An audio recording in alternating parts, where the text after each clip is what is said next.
Here's something we can all agree on. Everything is getting more expensive, and it's hitting our wallets hard. Today, we're diving into something that's been quietly draining our bank accounts: inflation.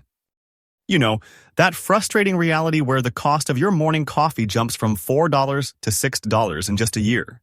But here's a question that doesn't get asked enough. Are everyday Aussies actually funding the rich through inflation? Think about it. While we're struggling to keep up with rising grocery bills, rent hikes, and petrol prices, big corporations seem to be posting record profits.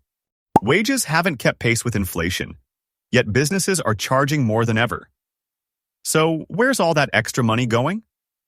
Could it be that inflation isn't just some random economic force, but a tool that shifts wealth from the working class to the top end of town? It's no secret that assets like property and shares tend to grow in value during inflationary periods. Great news if you already own them. But for those of us just trying to make ends meet, it feels like we're paying the price while the wealthy get even wealthier. So, is inflation really just another tax on the poor? Let's break it down. Inflation, the silent pickpocket. You might not see it, you might not hear it, but inflation is always lurking, quietly draining your hard-earned cash like a sneaky subscription you forgot to cancel. Prices keep climbing, your salary barely budges, and suddenly, buying a block of cheese feels like taking out a small loan. Your grocery bill skyrockets, petrol costs make you reconsider every trip, and rent? Well, that's a whole different nightmare. It's enough to make you wonder, who's actually benefiting from all this? In theory, inflation happens when there's too much money in the system and not enough goods and services to go around. That drives prices up, making everything more expensive. But here's the kicker. While everyday Aussies are struggling to keep up, there are plenty of people profiting from this mess. Who, you ask? The ultra-wealthy, big corporations, the banks, and those landlords with 10 investment properties who keep hiking up the rent. Think about it. Companies raise prices under the guise of inflationary pressures while raking in record profits. Property values soar, benefiting those who already own multiple homes, while renters and first home buyers get pushed further behind. Banks increase interest rates, making borrowing more expensive, yet somehow their profits keep climbing. It's almost as if inflation isn't just an unfortunate economic side effect, but a system that keeps the rich getting richer while the rest of us struggle just to stay afloat. So, is inflation really just a game rigged against ordinary Australians? Let's unpack it. Who's making bank off inflation? Ever wonder why big businesses always seem to come out on top, even when the rest of us are struggling? That's because they're not just weathering inflation, they're cashing in on it. They hike prices well beyond what's necessary, slap on the old cost of living crisis excuse, and, just like that, they're reporting record-breaking profits. Take supermarkets, for example. They blame rising prices on supply chain disruptions, natural disasters, and even the occasional kangaroo sneezing in the outback. But a quick glance at their financial reports tells a different story. They're making a fortune while we pay more for essentials. Then there are the banks, hiking interest rates faster than you can say fixed mortgage. Supposedly, it's to curb inflation, but their billion-dollar earnings suggest they're not exactly suffering. And let's not forget landlords. They've caught on to the game too. Market adjustments and increased demand are their go-to explanations for skyrocketing rent, but the reality is that many are simply capitalizing on the crisis. Your one-bedroom flat that barely fits a couch suddenly costs as much as a small yacht, without the ocean views. So, while everyday Aussies are making sacrifices, cutting back on takeaways, and skipping holidays just to afford the basics, the big players are laughing all the way to the bank. Inflation isn't just a byproduct of economic shifts. It's a tool that keeps wealth concentrated at the top. The real question is, how much longer can this go on before people start pushing back? But wait, where's my pay rise? Here's where it gets really spicy. While prices are soaring, wages? Not so much. Employers love to cry about tough times, claiming they can't afford to pay workers more. Yet somehow, there's always enough in the budget for executive bonuses and shareholder payouts. Funny how that works, right? If inflation is real, and it absolutely is, then why isn't your salary keeping up? Because keeping wages low while everything else gets more expensive is the ultimate wealth-building strategy, for the people at the top, that is. When your paycheck stays the same but the cost of living skyrockets, That extra money doesn't just disappear into thin air. It's being scooped up by those who own the businesses, the banks, and the investment portfolios. It's wealth redistribution, just in the wrong direction. Think of it like Monopoly, but rigged. You're stuck circling the cheap side of the board, barely scraping by on Old Kent Road, while someone else is stacking hotels on Mayfair, collecting rent every time you pass. You're working harder just to afford the same things you did last year, while CEOs, landlords, and major corporations pocket the difference. And the worst part? They justify it by saying it's just how the economy works. But is it? Or is it a system designed to keep regular people treading water while the wealthy ride the wave? Inflation isn't just an economic phenomenon, it's a tool, and it's being used to keep the rich richer while the rest of us struggle just to stay afloat. The question is, how long before people start demanding real change? The great Aussie housing heist. Now let's talk about the real elephant in the room, housing. Once upon a time, owning a home was as Aussie as a Sunday Barbie. You'd get a decent job, save up, and eventually buy a place to call your own.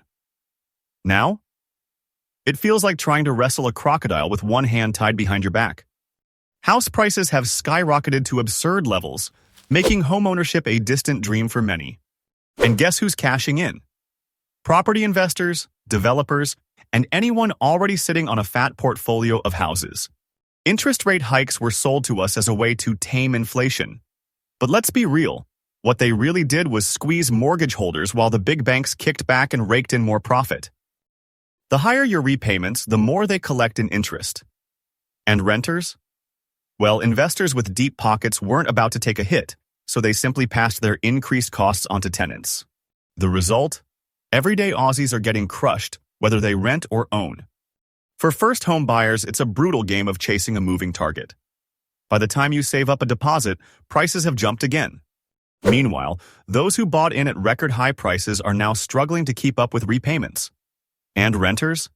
They're seeing market adjustments that make their already overpriced unit cost as much as a small mortgage. So, while we keep hearing that housing affordability is a priority, the reality is that the system is working exactly as intended for those who already own the assets. The rich get richer, the rest of us get rent hikes, and the great Australian dream keeps slipping further away. The real question is, when does this bubble finally burst? The government's role, helping or hurting? Now don't get me wrong, governments do have a role in managing inflation. But the real question is, are they helping us or just looking out for the big guys? Every so often they throw us a bone in the form of a one-off cost of living payment. It's a nice gesture, but let's be real. These payments barely cover a week's worth of groceries, let alone rent or mortgage repayments. Meanwhile, big businesses and corporations get tax breaks, subsidies, and incentives under the guise of stimulating growth. The result? Those at the top keep thriving while the rest of us are left scrambling to keep up. If trickle-down economics actually worked, we'd all be rolling in cash by now. But instead of wealth trickling down, it consistently trickles up. Wages stay stagnant while the cost of living climbs. Government policies often prioritize protecting corporate profits over ensuring everyday people can afford basic necessities.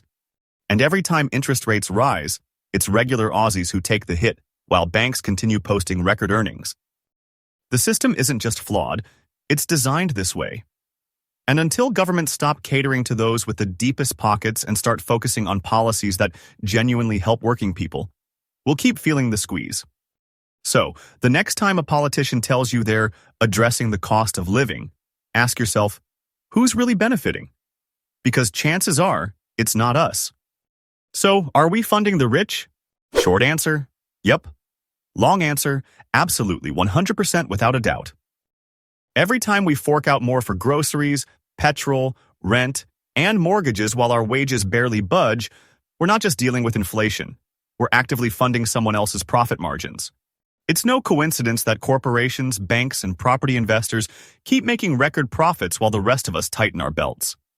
Inflation isn't just some mysterious economic force that happens naturally. It's a tool, and it's being used to shift wealth upwards.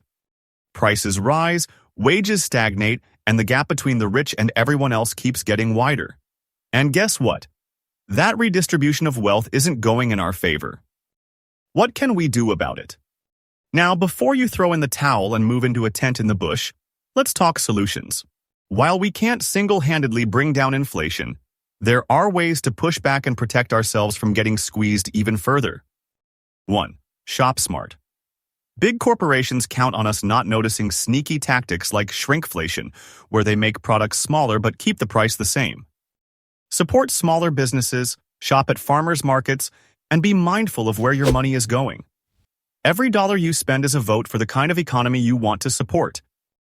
2. Get vocal. Companies hate bad PR. If you see price gouging or dodgy business practices, call them out. Social media is a powerful tool. Public pressure can force businesses to rethink their pricing strategies. 3. Push for wage growth. If your employer is making healthy profits but your paycheck isn't growing, it's time to ask why. Have those tough conversations, join a union, and advocate for fair pay. The louder we are, the harder it becomes for companies to ignore. 4. Hold politicians accountable. Governments love to throw band-aid solutions at cost of living issues instead of addressing the root problems. Pay attention to policies, ask questions, and vote for leaders who prioritize real economic change. Invest wisely. Inflation eats away at savings, so if possible, look into ways to grow your money. Whether it's stocks, property, or other investments, making your money work for you is one way to stay ahead. At the end of the day, the system isn't built in our favor, but that doesn't mean we have to roll over and accept it. The more we push back, the more we can level the playing field. Final thoughts. Inflation isn't just some unlucky accident. It's a system designed to benefit those who already have money and power. While everyday Aussies are working harder, paying more, and getting less, the rich are popping champagne, watching their investments grow, and cashing in on the chaos. Think about it. Wages stagnate while the cost of essentials skyrockets. And yet, somehow, corporate profits keep reaching record highs. Banks raise interest rates claiming it's to curb inflation, but their earnings tell a different story. Supermarkets blame rising costs while quietly increasing their margins. Property investors hike rents under the guise of market conditions, leaving renters with no choice but to pay up.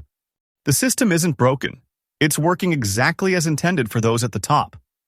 But here's the thing. The more we understand how the game is played, the better we can fight back. Awareness leads to action. We can demand fair wages, call out corporate greed, support policies that actually tackle cost of living issues, and make smarter financial choices that put us in control.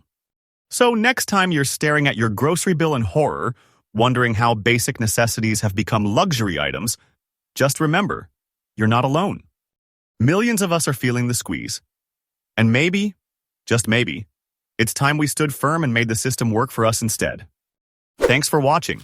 Remember to like, share, and subscribe. I'll see you in the next one.